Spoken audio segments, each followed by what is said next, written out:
Hello students, welcome back to our Asian International School online tutorial class. This is your third class on the topic polynomials, and we will continue where we left from in the last class, that the factor theorem and the remainder theorem. So today we will do more sums on that. So at first, this sum determine which of the following polynomials has a factor x plus 1. So these four polynomials are given, and we have to find out that among all these four, which one has a factor x plus 1. Okay. So to do that, we will use the remainder theorem or the factor theorem. We will make x plus 1 0. From there, we will get the value of x. Then we will put the value of, we will take that value and we will put that value into all x in each equation separately. So let's start. So at first, number 1, for x plus 1 equals to 0, we get x equals to minus 1, and we will replace all the x with minus 1 for this.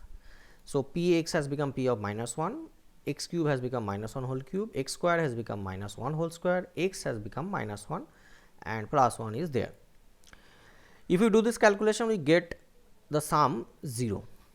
That means p of minus 1 0. So since p of minus 1 is coming 0, we can call that x plus 1 is a factor of x cube plus x square plus x plus 1.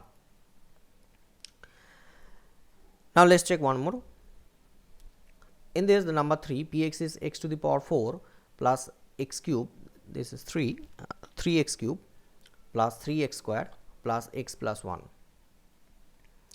In here, what we will do, once again we will replace all the x with minus 1. So p of minus 1 has become x to the power 4 means minus 1 whole to the power 4, 3x cube means 3 into minus 1 whole cube, 3x square means 3 into minus 1 whole square, x is minus 1 and plus 1 is there. Once again, if you do this calculation, you get 1. That means this sum is giving me 1, not 0. 1 is not a 0, so it's not a 0. So p of minus 1 for px equals to this one is not a 0. That means that x plus 1 is not a factor for x to the power 4 plus 3x cube plus 3x square plus x plus 1. For your practice, I have given two more sums, this one number 2 and number 4. You please do it in your home. Same process. Now number 2, this sum. Use the factor theorem to determine whether gx is the factor of px. Same kind of sum we just did. In here it is named as gx. We have to check that gx is a factor of px. So in this sum, the gx is x plus 1. But in this sum, there were multiple px. Here 4 px were there and only one gx, x plus 1. But in this one, different gx will be given. In here you can see it is px is 2x cube plus x square minus 2x minus 1 and gx is x plus 1.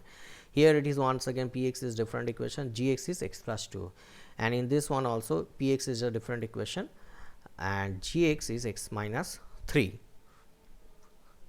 So let's check number 1 first. So in number 1, same process. First we will make gx 0. So making gx 0, it gives me x equals to minus 1. So we will put all the x, we will replace all the x with minus 1 in this equation. So what we get p of minus 1 equals to 2 into minus 1 whole cube plus minus 1 into 2 minus, this is square, not 2, this is square, minus 1 squared minus 2 into minus 1 minus 1. If you do this calculation, this is cube, this is also square. If you do this calculation, the sum will give us 0. So p of minus 1 is 0. That means simply that gx x plus 1 is a factor of px 2x cube plus x square minus 2x minus 1. Now number 2, in number 2 px is x cube plus 3x square plus 3x plus 1 and gx is x plus 2. Here once again we will make gx 0 by factor theorem, and making gx equals to 0, x becomes minus 2. So that minus 2 is placed here, means all the x is replaced with minus 2 in this px, and you can see the calculation is giving us minus 1. So, minus 1 is since it's coming minus 1 is not coming 0. So, p of minus 2 is minus 1. That means gx x plus 2 is not a factor of px x cube plus 3x square plus 3x plus 1. Now, this sum number 3 is not done. If, this is a homework for you, this is for your practice. You please do it with same process and find out whether this gx x minus 3 is the factor of this px or not. Now, let us do one more kind of sum. This is one more kind of sum that comes very often in exam. Here, by applying the same factor theorem, we will find out unknown values. We will find out unknown value of k. So, the sum is telling find the value of k if x minus 1 is a factor of px. That means they are already telling us that we don't have to prove or we don't have to verify or check whether it's a 0 or not, whether it's a factor or not, but it is already told that it is a factor. X minus e is a factor of all these 4 equations, but in these equations k is given in place. So, we have to find out the value of k, numerical value of k. So, what we will do, we will take x minus 1 as 0 and that gives us x equals to 1, and that x equals to 1 we will put in all the x value in all the x positions, and we will find out k value. To do that, we will make p of 1 0. Since x minus is a factor, so we can say when x minus 1 is 0, then p of 1 will also be 0. Okay, so let's do. So, number 1, px is x cube plus x plus k. Now, we know it is x minus 1 is 0, giving us x equals to 1. So, we will replace all the x with 1. So, p1 becomes p1 equals to this one, giving me 1 cube plus 1 plus k. Now, this is the pa, this is p1, and this is giving me k plus 2. But as I just told you, since x minus a is a factor and we have made 0 already, so we can also say that p of 1 is also 0. So, making p of 1 0, that is k plus 2 0, here we have done it here, k plus 2 0, we got k equals to minus 2. That means px equals to x cube plus x plus k. In this expression, if x plus 1 is factor of this px, then k is minus 2. Let us check one more, number 2. In this, px plus 2x square plus kx plus root 2. Once again, same process, we will make x minus 1 0, giving me x 1, and that x equals to 1 will be placed in all x in px equals to 2x square plus kx plus root 2. So, that will give us p1, and once again p1 will be 0.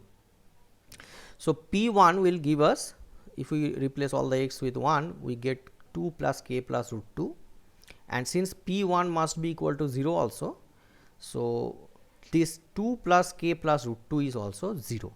So, if we make 2 plus k plus root 2 0, then k will be minus 2 minus root 2, or minus common, then 2 root 2.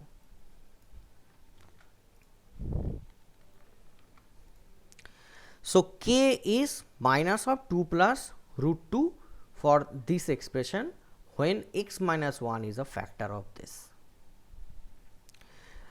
Given 2 more sums, and it is not done, it is for you to practice in home.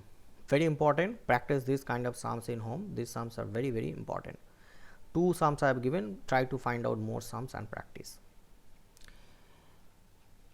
Then we start factorizations. We will do simple factorizations at the beginning.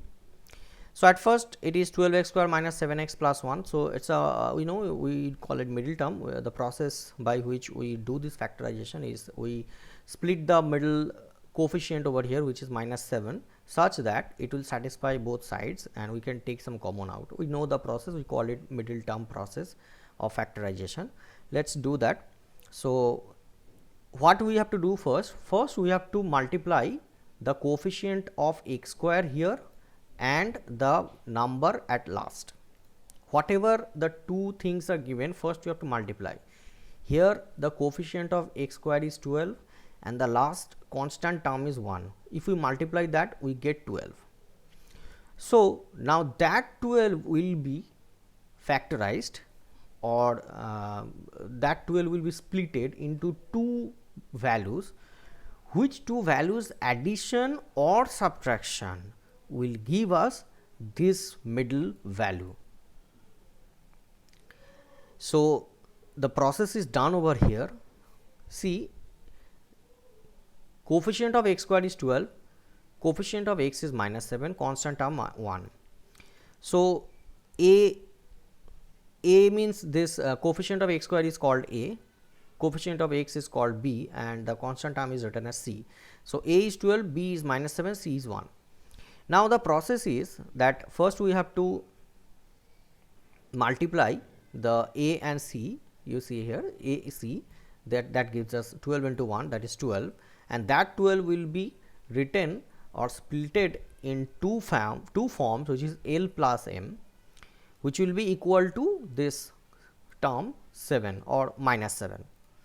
So we can understand that 12, if we split it into 4 into 3, 12 is split it into 4 into 3. If we do that 4 into 3, then we can get 7. So 12x square minus 7x plus 1 is written as, if I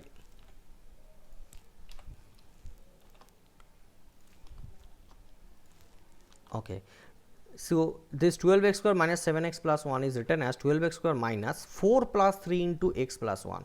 Now here you have to understand the splitting is done. How it is done? This is the process. See, 12 into 1 multiplied, so gives us 12, and that 12 is splitted such that the addition and subtraction, in this case our addition, is giving us 7. So 4 into 3 is 12 and 4 plus 3 is 7. Minus sign is outside, minus sign is there. So if we split this, the next line for this will be that 12x square minus 4x minus 3x plus 1. Okay, if we write that, it will be 12x square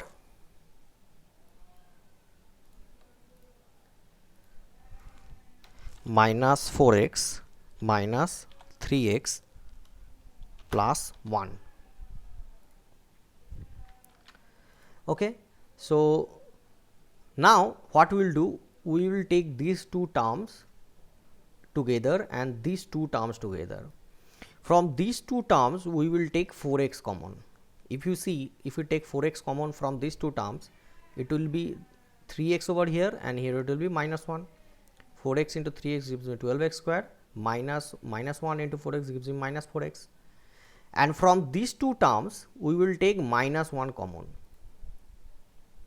So if we take minus 1 common from here, it will be 3x minus 1. Simple. So the factors, the last line for this factorization is 4x minus 1 and 3x minus 1, because now for these two terms, this one and this one, both having 3x minus 1 common. So 3x minus 1 taken out and 4x minus 1 remained. Okay, so I hope you understood. Now we will do one more sum. Listen, practice only is the only way to be perfect or to be mature in factorization. You have to practice this middle term as much as possible. I will explain one more sum. Here it is 2x square plus 7x plus 3. Now once again we will multiply the coefficient of x square and the constant term, and then whatever the value will come, that value will be splitted into two more terms, two more values, such that their addition or subtraction give us the middle constant value, the coefficient of x. So here it is 2 and 3. So 2 into 3 gives us 6. Now 6 will be made into 7. How can we make 6 into 7? 6 into 1 6, and 6 plus 1 is 7. I will repeat what I just told you. This is 2, this is 3. We will multiply this one and this one first, as always. We get 6, and that 6 or that value now will be split into 2 more values whose multiplication will give me the 6, but addition or subtraction will give me this middle one, which is 7 here. So, 2 into 3 gives me 6, and 6 plus 1 gives me 7. Hence, we can write this equation, that 2x square plus 7x plus 3 equals to 2x square plus 1 plus 6 into x. That means 7 is splitted into 1 plus 6. Okay. So, the next line once again will be 2x square